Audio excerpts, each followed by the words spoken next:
L'époque que nous vivons est très particulière. Elle est très particulière dans le sens où je crois que l'homme n'a jamais eu autant accès à la parole de Dieu, n'a jamais eu autant accès à des messages, à des prédications de toutes sortes. Et on a des émissions télé, on a des émissions, surtout sur les réseaux sociaux, à travers le monde entier. La Bible est accessible sous maintenant toute forme de format audio, vidéo, papier. Vraiment, la parole de Dieu est accessible à qui cherche réellement la vérité. Mais la question c'est, que faisons-nous de ce que nous entendons? Que faisons-nous de ce que nous recevons? Dans Jacques chapitre 1, il nous est donné cet avertissement à partir du verset 21. « Débarrassez-vous donc de tout ce qui souille, de ce qui reste en vous de méchanceté, pour recevoir avec humilité la parole qui a été plantée dans votre cœur, car elle a le pouvoir de vous sauver. Seulement, ne vous contentez pas de l'écouter, traduisez-la en actes, sans quoi vous vous tromperiez vous-même. En effet, si quelqu'un se contente d'écouter la parole, sans y conformer ses actes, il ressemble à un homme qui, en s'observant dans un miroir, découvre son vrai visage, et après s'être ainsi observé, il s'en va et oublie ce qu'il est. Voici au contraire un homme qui scrute la loi parfaite, qui donne la liberté. Il lui demeure fidèlement attaché, et au lieu de l'oublier après l'avoir entendu, il y conforme ses actes. Cet homme sera heureux dans tout ce qu'il fait. Mais si quelqu'un croit être religieux alors qu'il ne fait pas tenir sa langue en bride, il s'illusionne lui-même, sa religion ne vaut rien. La religion authentique et pure aux yeux de Dieu le Père consiste à aider les orphelins et les veuves dans leur détresse et à ne pas se laisser corrompre par ce monde. Amen. Dans ces quelques versets, Jacques nous invite à non seulement écouter, mais d'aller plus loin avec la parole de Dieu. Il va dire dans ce verset 22, « Ne vous contentez pas de l'écouter, mais traduisez-la en actes, sans quoi vous vous tromperiez vous-même. » Je crois que c'est si facile de nous tromper. C'est si facile de se leurrer sur finalement qui nous sommes. C'est si facile de nous leurrer sur la réalité, la profondeur de notre relation avec Christ. Parfois, nous pouvons nous contenter juste d'une prédication, juste d'un message, et de se dire « Waouh, génial ce message, ça m'a fait du bien, ça m'a touché. » Oui, ça t'a touché, mais est-ce que ça t'a transformé? Est-ce que ça t'a changé? Est-ce que ça a changé ta façon de penser? Est-ce que ça t'a changé dans ton quotidien? Parce que la parole de Dieu n'est pas faite simplement pour réjouir notre cœur. Elle n'est pas faite simplement pour, que nous ayons de fortes émotions, que nous allions à l'église presque comme un spectacle où on va voir des choses merveilleuses, des choses extraordinaires, on va être touché par le message du prédicateur, on va être touché par un chant, oui, et alors? On peut être touché et puis finalement retourner à ce que nous étions avant d'être touchés. Ça peut être que passager, et puis finalement, on peut aller, de touche en touche, de sensation en sensation, d'émotion en émotion, sans que jamais rien ne soit changé dans nos vies. Et là, Paul dit que nous nous comporterions alors comme quelqu'un qui passe devant un miroir, il découvre son vrai visage. Peut-être que sur son vrai visage, il y a une saleté, là, sur son nez, quelque chose à nettoyer, puis finalement, il s'aperçoit qu'il y a quelque chose à nettoyer, mais une fois qu'il est sorti de devant le miroir, il laisse la saleté qu'il y a sur son visage. Et n'est-on pas comme cela parfois? Le Seigneur nous touche, le Seigneur nous rappelle à l'ordre, il nous parle, le Saint-Esprit nous parle, et puis finalement, nous sommes oublieux et nous repartons avec ce que le Seigneur nous a demandé de corriger. Combien de messages as déjà-tu entendu sur le pardon? Combien de messages as-tu déjà entendu sur la paresse spirituelle, sur la négligence, sur la sanctification, sur le fait que tu dois t'éloigner du péché? Combien de messages as déjà-tu entendu sur les critiques? Combien de messages as déjà-tu entendu sur sur les paroles qui sortent de ta bouche auxquelles tu dois faire attention? Combien de messages? Et nous allons de message en message sans que rien ne soit changé et transformé dans nos vies. Je crois que finalement, tous les enseignements, tous les messages que tu entends, que j'entends, à chaque fois que je lis la Bible, eh bien, cela peut avoir deux effets. Un effet qui est salvateur, un effet qui est transformateur, qui va faire que je comprends ce que le Seigneur me dit, et finalement, je le mets en pratique, et les choses changent dans ma vie.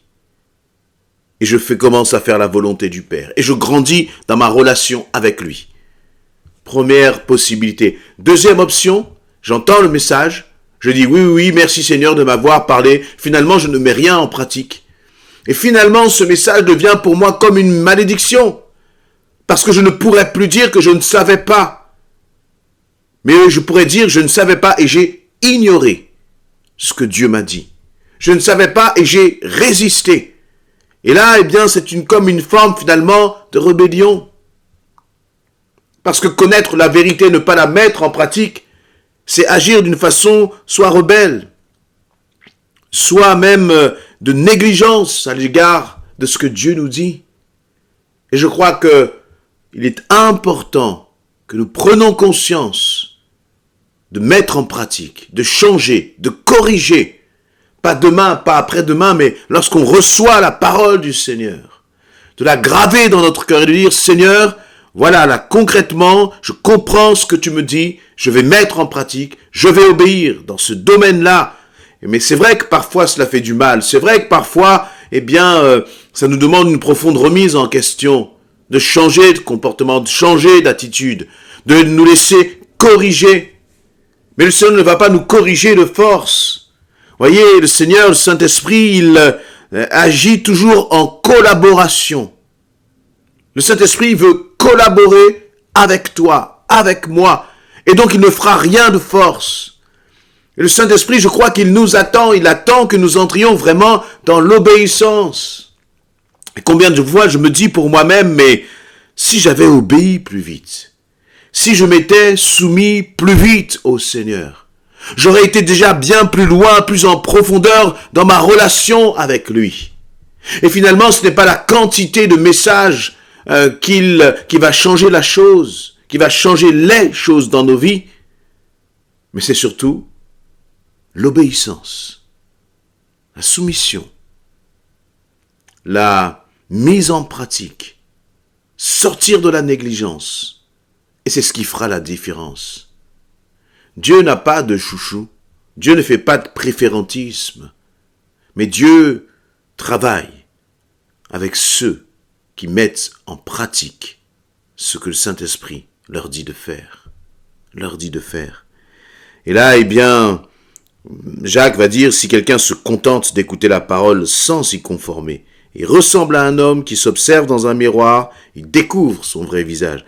Combien de fois le Saint-Esprit, finalement, a comme enlevé le voile qui était sur ton cœur, a découvert ton cœur pour te dire, ça, c'est pas bon, et tu as senti que profondément le Saint-Esprit t'a parlé. Bien sûr, notre Dieu est patient. Bien sûr, il est plein d'amour, mais dans sa patience, en même temps, il nous dit, mais si tu ne changes pas, eh bien, tu es en train de gâcher ta vie. Tu es en train de gâcher tous les beaux projets que j'ai pour toi, te dit le Seigneur. Pourquoi? Eh bien, tout simplement parce que tu ne changes pas. Oui, ma patience est grande et le Seigneur va être encore patient. Mais je préfère ne pas, je préfère ne pas exagérer dans ce sens. Je préfère ne pas abuser, voilà, c'est le terme que je cherchais. Je préfère ne pas abuser de la patience du Seigneur et obéir. Il va dire, voici au contraire, verset 25, voici au contraire, un homme qui scrute la loi parfaite, qui donne la liberté. Il lui demeure fidèlement attaché, et au lieu de l'oublier après l'avoir entendu, il y conforme ses actes. Cet homme sera heureux dans tout ce qu'il fait. La clé du bonheur, c'est l'obéissance. Tu veux être heureux? Alors, scrute la parole de Dieu, c'est-à-dire scrute sa loi, parce que c'est elle qui va te rendre libre. C'est la parole de Dieu qui va te dire comment être guéri peut-être dans ton cœur. C'est la parole de Dieu qui va te dire comment tu peux avancer dans ta vie. Sur tout ce qui pèse. Tu as l'impression que ton avenir est complètement bouché. Est complètement obstrué. Mais là, et si on te dit, mais tu peux te sortir de là, mais pour cela, je vais être un peu provocateur, il va falloir arrêter de prier et commencer à mettre en pratique. Parce que prier pour demander les mêmes choses, et le Seigneur va te donner les mêmes réponses. Le Seigneur va te rabâcher les mêmes réponses, mais comme tu n'obéis pas, eh bien tu ne vois pas la main de Dieu. Et tu continues de prier en te demandant pourquoi. Oui, commence à obéir, et tu comprendras pourquoi, finalement, il y a comme, tu as l'impression comme ton horizon est bouché. Mais il dit, si tu demeures fidèlement attaché à la parole, au lieu de l'oublier, après l'avoir entendu, eh bien, si tu conformes tes actes à la parole, c'est-à-dire tu ne conformes pas tes actes à ta propre façon de penser, tu ne conformes pas tes actes à ce que disent les autres, tu ne conformes pas tes actes à la façon de penser de ce monde, mais que quand tu commences réellement, et tu ne conformes pas non plus tes actes à ta culture, tu ne conformes pas tes actes à ce que disent tes parents, tu ne conformes pas tes actes à ce que disent les autres, mais quand tu commences réellement à conformer tes actes à ce que dit la parole de Dieu, alors, il y a là comme une promesse, cet homme, cette femme, sera heureuse dans tout ce qu'elle fait. Dans tout ce qu'elle fait. Je crois que Jésus nous appelle, il revient bientôt, il nous appelle là à commencer vraiment à marcher selon ses voies, à commencer vraiment à marcher dans l'obéissance et à cesser d'être des enfants gâtés, des enfants rebelles, des enfants têtus, toujours à demander, Seigneur, pourquoi? Vous voyez, c'est comme un enfant, parfois, eh bien oui, c'est bien qu'il demande, pourquoi papa je dois faire ça, pourquoi maman je dois faire ça, c'est très bien. Mais il y a un moment, je crois qu'il faut aussi apprendre simplement à obéir parce que nous avons confiance en notre Dieu et que ce qu'il nous dit, c'est bon. Ce qu'il nous dit, c'est bon pour nous. Et parce que c'est bon pour nous, nous devons obéir. Nous devons le considérer comme précieux. Parce que finalement, si le Seigneur te parle et que tu n'obéis pas, c'est que tu considères que ce qu'il te dit n'est pas précieux. Tu ne le diras jamais de cette façon-là, d'une façon aussi directe. Mais je crois que c'est notre attitude, notre obéissance, la mise en pratique de ce que le Seigneur nous dit qui montre à quel point réellement cette parole est précieuse à nos yeux. Parce que si ce n'est pas précieux, eh bien, nous ne la mettons pas en pratique. Mais si c'est précieux, si réellement ce que Dieu te demande de faire est précieux pour toi, tu la mettras en pratique. Et laissez-moi vous dire, bien-aimés, que lorsque vous allez commencer à mettre en pratique ce que Dieu dit, là, votre vie sera changée. Votre vie sera transformée. Ma vie sera changée. Ma vie sera transformée si nous commençons à réellement faire ce que Dieu dit. Amen.